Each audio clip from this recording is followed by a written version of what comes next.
Guys, Andrew here, and in this video I'm going to show you how to remove websites from auto translation on Lufe AI. Now there's two ways how to actually do this. You can either visit a website, or let's take youtube.com. I've added that in the past. I can either go to the youtube.com website, and then once I'm there on the website, I could click the Lufe AI extension.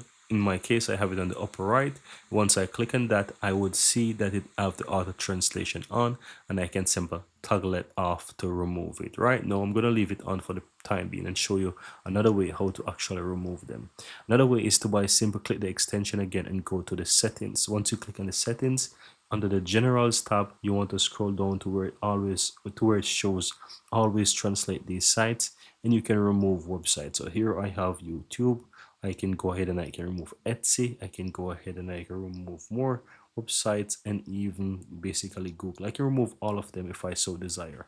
And that's it. At the top it shows that it's successfully removed, and that's all that you have to do, guys. Now if I go back to YouTube here and I click the upper right hand side extension, you will see that it's not on because I removed that from the list there. But that's it, guys. Very easy and very simple.